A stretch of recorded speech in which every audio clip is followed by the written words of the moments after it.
Welcome to another edition of My Drive on Cast 11.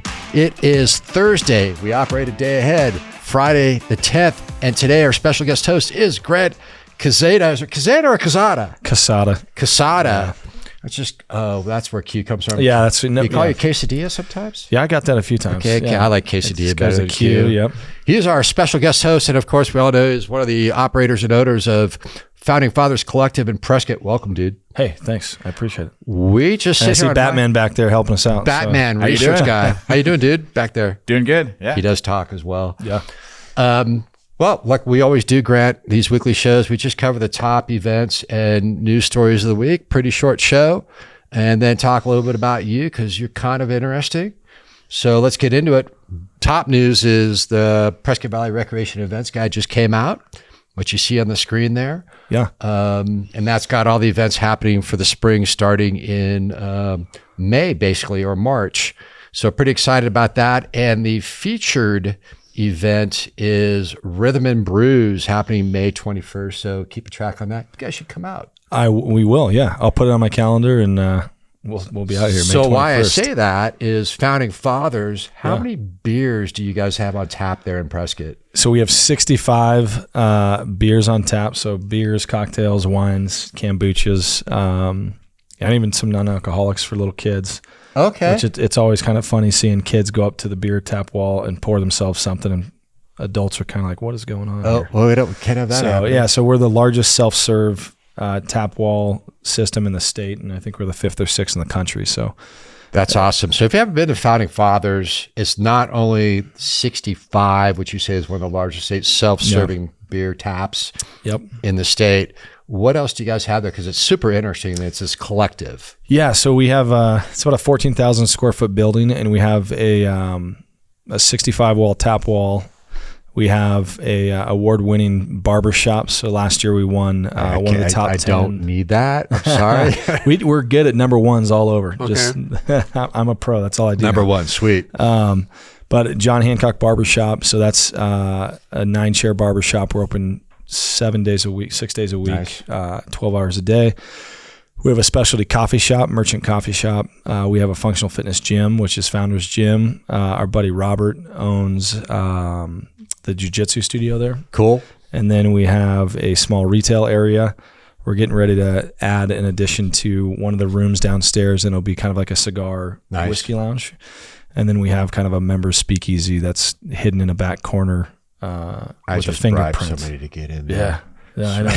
If you throw $1, you're in. Sweet. And then a ton of outside space. So we have some putting greens out on the back patio. We have several fire pits. We're getting ready to do a bocce ball court. Nice. A dog run on the other side of the creek. And so we got a couple food trucks outside. So, I mean, it's quite a vast array of. You guys are always busy. all So sorts of stuff. anybody who has not been to Founding Fathers in Prescott, if you're from Prescott Valley, Chino Valley, it's worth it. If you're in Prescott and you haven't heard of it, you just never get out.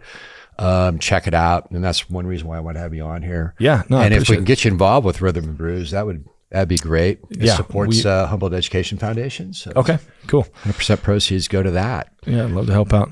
So the other premier event happening in May is Prescott Valley Days. That happens every year, put on by the Prescott Valley Chamber. Check that out. I'm sure they probably already have some prelim info online at the Prescott Valley Chamber website. Check that out. Quick segue. Yeah. Oh, look whose ad is up. That's random too. There we go. There you go. Okay. Chino Valley Job Fair, February 18th. Check that out. A lot of people looking for jobs or looking for better jobs. And I got to ask, so the next edition of our magazine, TG Magazine, covers the rise of the trades. And it's a really important edition because we are pivoting to discussing on an ongoing basis. This isn't a one-off, talking about everything from water management to education to jobs, attainable housing, self-responsibility, all those things that make up a community.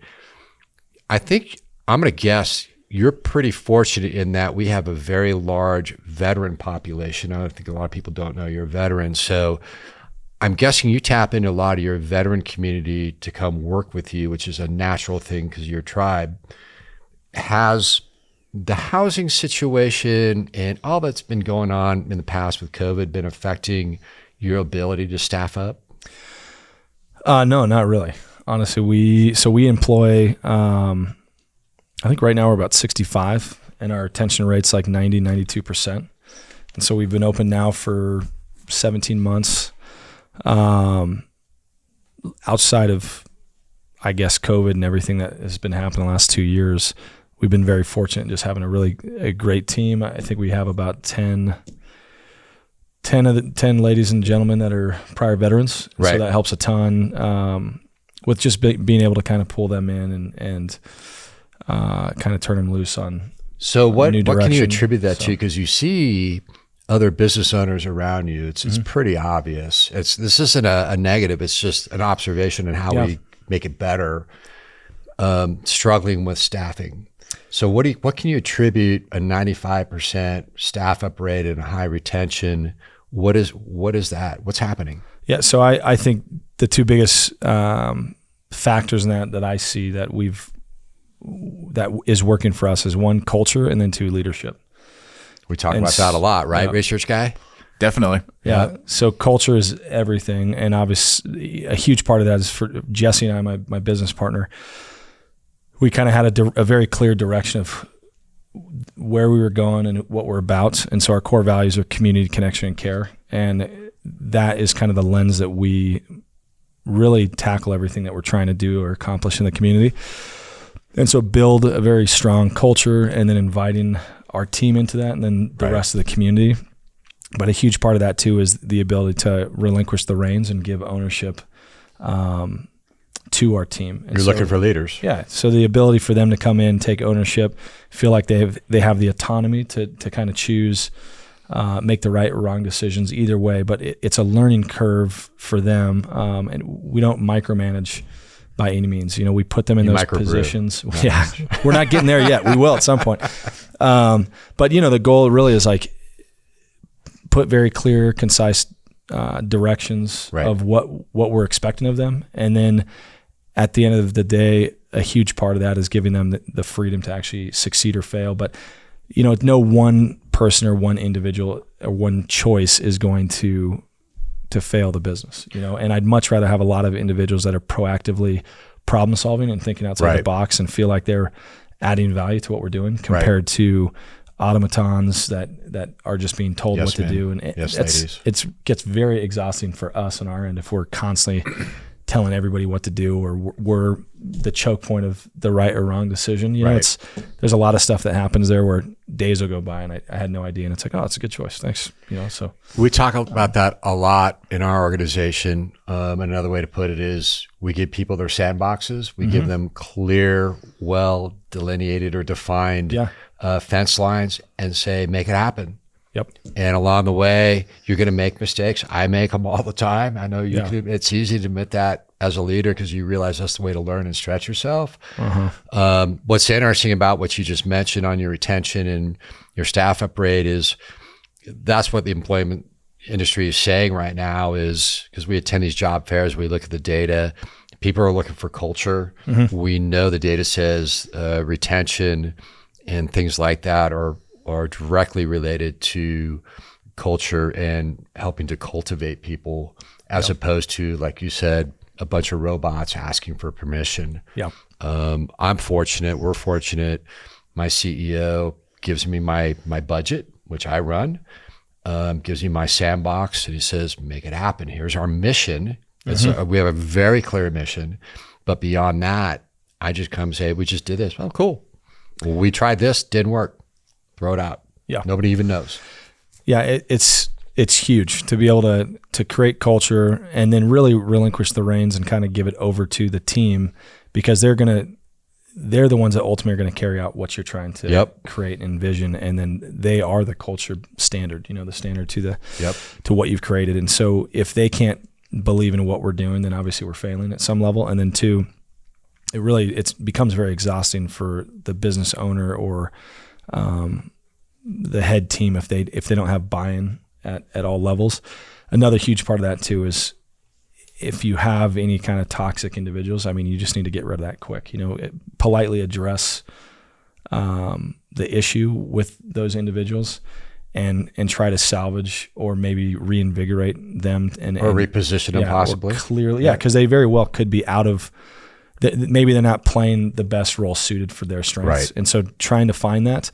But if you can't resolve that, or if you can't pivot and shift, then the time comes where it's just a quick, polite, like sayonara. Hey, culture fit is not there, and it's time to go. We all get better at that. And hiring is really difficult interviewing because everyone's always representing themselves in a perfect light. I want to know your faults, not your strengths. I already know your strengths. You're here interviewing. I think one of my favorite things to do is if somebody's not working out, finding a better spot. They've been showing up every day. Their attitude's good, but maybe they're, lack of a better term, failing at what we hired them for. Yeah. But we know the attitude's there. But for what they are hired for, maybe they don't have the aptitude. I love attitude. Yep. I can cultivate aptitude, right? We all learn over time, practice, and then finding a position for them, and then they flourish. That's, to me, sometimes the golden moments of being in an organization. Yeah, I completely agree. And then a huge part of it too, for Jesse and myself, is we see ourselves as the business owners and the creators of the whole concept. While people are kind of underneath our banner and working for us, we're responsible for their success or failure to some level. And so whether they're on loan to us for a couple months or 2 or 3 or 5 years, we keep it very present of mind that our vision and direction going forward, and what we're trying to accomplish is not necessarily theirs.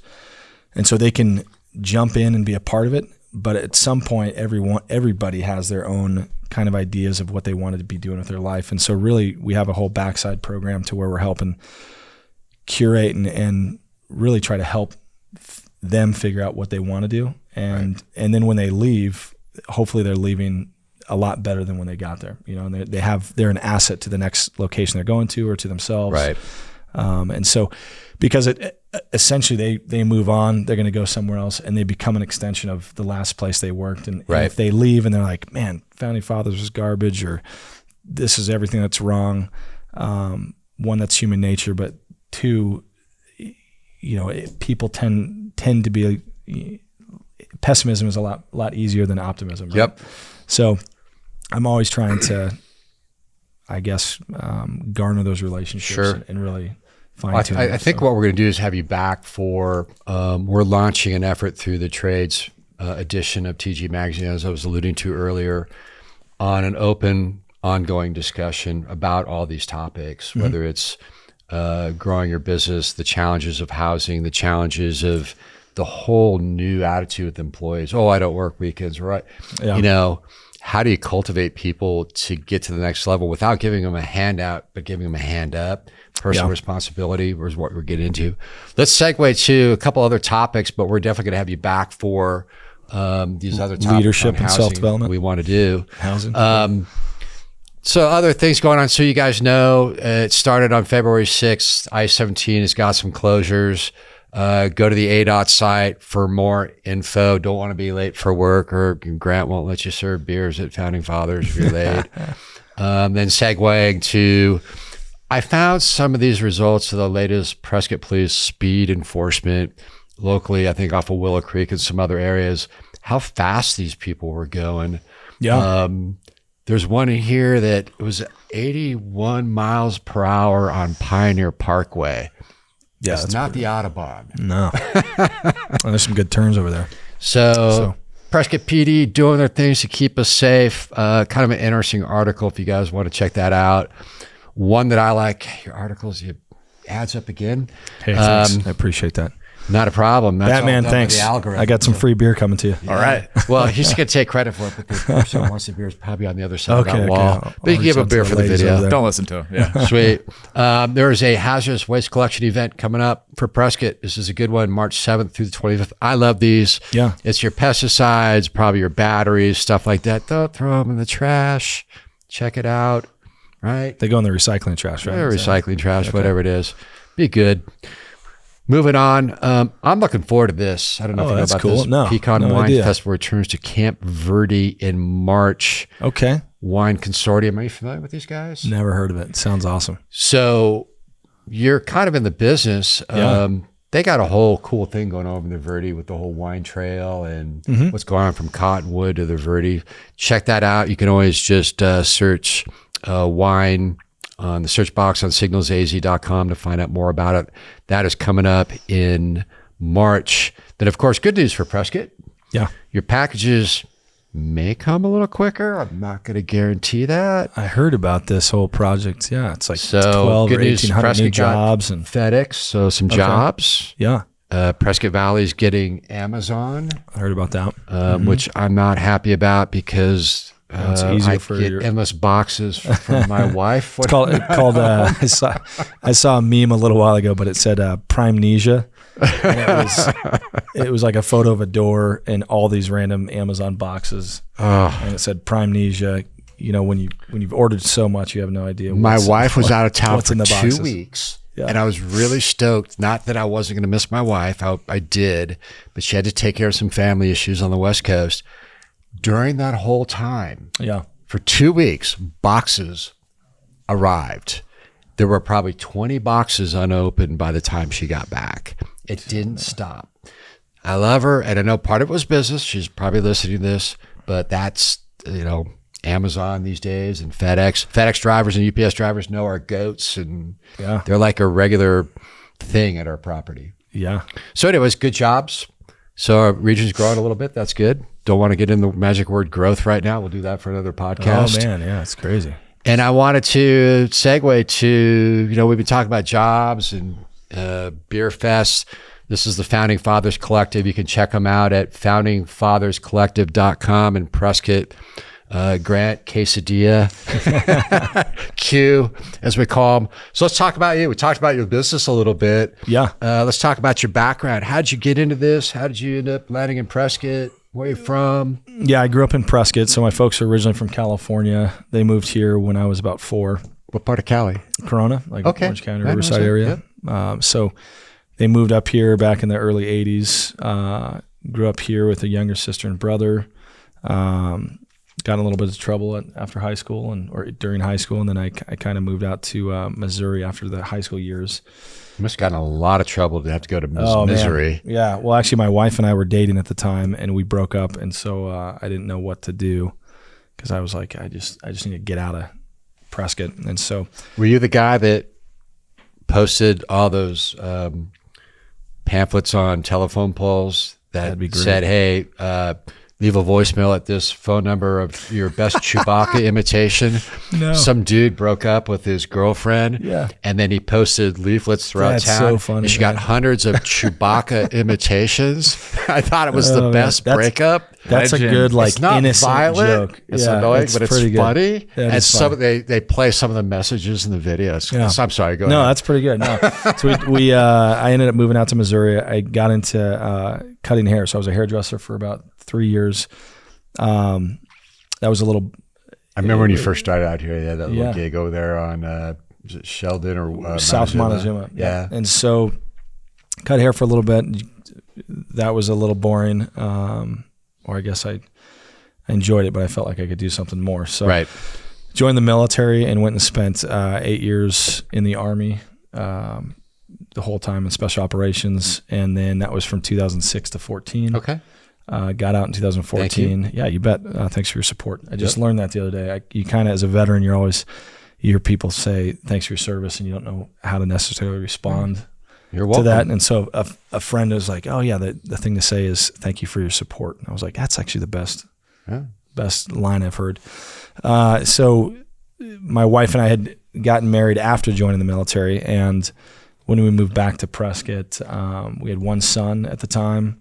Now we have 3 kids, and I started a Chair Barbershop, which there's the shop. It's a very cool place. Yeah. So I took it from one chair in the span of about 16, 14 months, 2 locations and 8 chairs and an awesome team. And then kind of kept growing it for about 4 years. I partnered with a buddy of mine, Jesse Burke. That guy's slightly intelligent.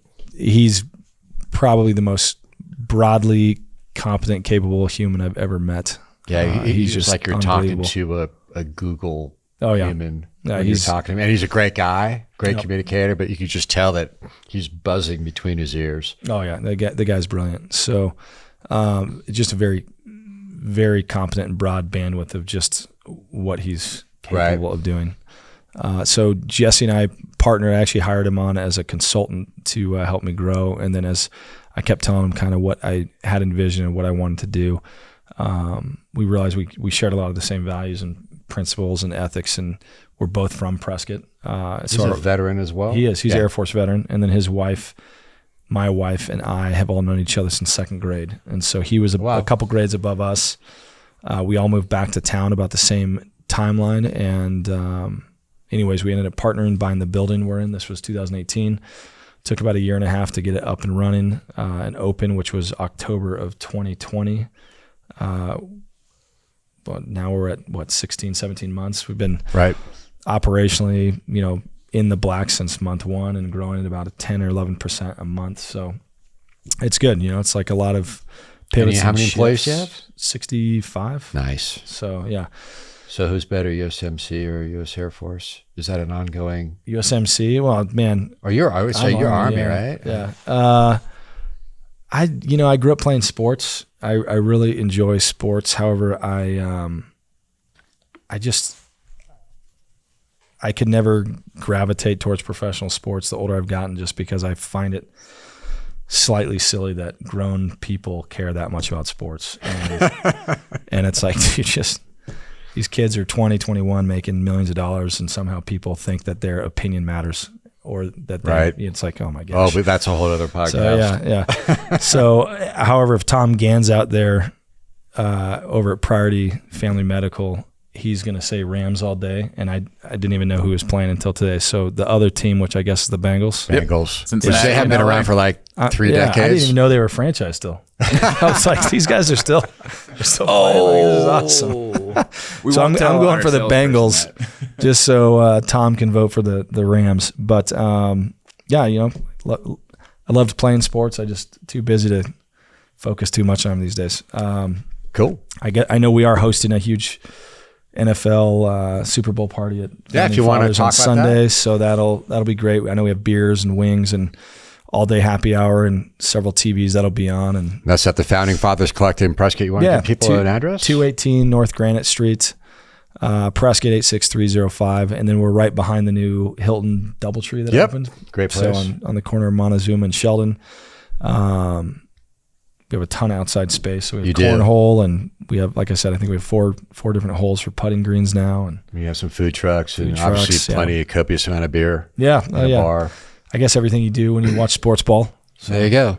Well, dude, thanks for coming in. Yeah. I want you back because I want to talk about some of these other issues, because I know you guys are big on mindset, personal responsibility, all those things that run through your tribe that we're really starting to address on within TG Magazine. What we're going to be doing is we bridge the print and digital divide. We have our QR code network.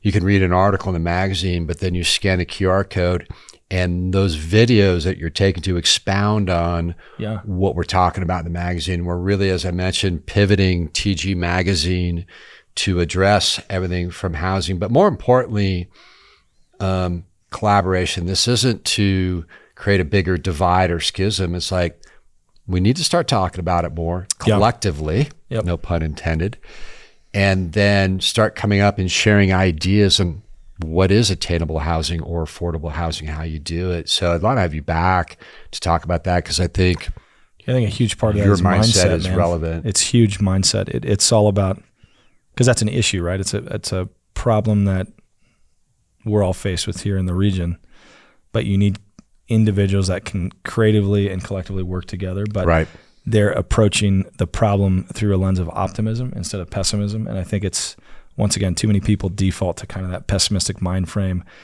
They actually don't understand how to think outside the box creatively and work collaboratively with people, and they just see a problem, and so therefore they can't really see past the problem. They don't have the kind of the lens or the mindset to get creative and problem solve. And it's a discipline, you know? So I think you have a lot of people that are inherently either too lazy or it's easier to be pessimistic than it is to be creative and optimistic. Yep. So agreed. Well, again, appreciate you being here. Grant Quezada, Founder Fathers Collective in Prescott. Check them out for Super Bowl weekend, Sunday. That's it. Thursday. What is this? What's the date? I always forget. Yeah, May 10th? February 10th. February 10th. My drive on Cast 11. Watch those roundabouts. Good day.